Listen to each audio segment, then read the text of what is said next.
After 7 years of marriage, the evening started like so many others. I had gone out of my way to reserve a table at her favorite Italian restaurant, hoping to surprise her with a quiet dinner for just the two of us. But as we sat across from each other, something didn't feel right. She pushed her pasta around her plate without interest, her attention drifting between the glow of her phone and the restaurant's entrance. At first, I brushed it aside, thinking she was simply exhausted from work. I had no idea what was waiting for me that evening. When our main courses arrived, I tried to lighten the mood by sharing a funny story from the office. Normally, she would have smiled or at least rolled her eyes, but this time, her expression never changed.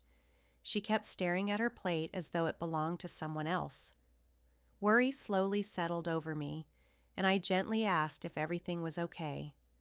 Her eyes finally met mine, but they felt distant, stripped of the warmth I once knew. Then she spoke the words that changed my life forever. "We need to talk." I carefully set my fork down, already feeling a heavy weight settle inside my chest. She took a deep breath, like someone preparing to jump into icy water. Then, in a voice that was far too calm, she admitted, "I'm seeing someone else." The words didn't crash into me the way they do in movies. There was no dramatic breakdown. Instead, they settled over me with quiet certainty, impossible to ignore or deny. For a brief moment, I couldn't even move. I sat there, frozen, trying to understand what I had just heard. Around us, life continued as if nothing had happened. People laughed over glasses of wine, forks scraped across plates, and conversations filled the room.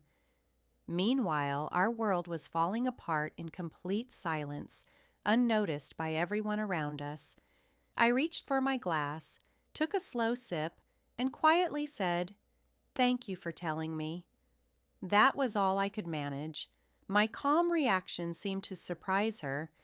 Maybe she expected me to yell, blame her, or fall apart, but I didn't have the energy for any of that. For months, I had felt the growing distance between us. The late nights, the short replies, and the fading light in her eyes had already told me the truth. Deep inside, I think I had always known. She started explaining herself, saying it hadn't been planned, that her connection with him had grown unexpectedly, and that hurting me had never been her intention. Her words carried the sound of something she had practiced over and over in her mind. I listened without interrupting, giving an occasional nod, not because I agreed, but because I wanted her to finish the speech she had already rehearsed. When she finally stopped talking, she looked at me as if she were searching for forgiveness or maybe permission to let go. I offered neither. Instead, I carefully folded my napkin, placed it neatly beside my plate, and calmly said, "I hope he gives you what you're looking for." A brief flash of regret, or perhaps guilt, crossed her face, but it disappeared almost as quickly as it came. Nothing could erase what she had already admitted. The rest of the meal passed in silence.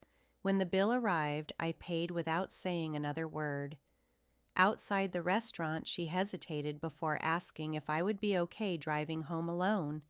A quiet laugh escaped me. "I'll be fine," I replied before stepping into the cold night, leaving behind the illusion we had both been holding on to. The drive home was silent, but my mind replayed countless memories. Our first date, our first dance, and evenings filled with laughter that now felt like echoes from another lifetime. I didn't cry, and I didn't lose my temper. I simply let the memories pass through me like clouds drifting across the sky. When I reached home, I packed a small overnight bag and walked out. I needed space, not only from her, but from the crushing weight of everything that had fallen apart between us. That night, I stayed at a friend's house. For the first time in months, I slept without checking my phone or waiting for a message that never came.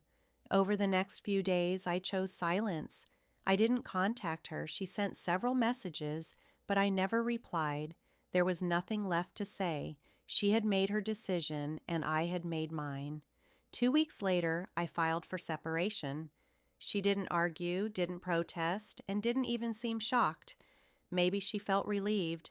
Maybe deep down she had already left our marriage long before that dinner. No matter the reason, I discovered something I never expected to feel: freedom. It's strange how another person's betrayal can set you free. Her confession gave me the closure I never realized I needed.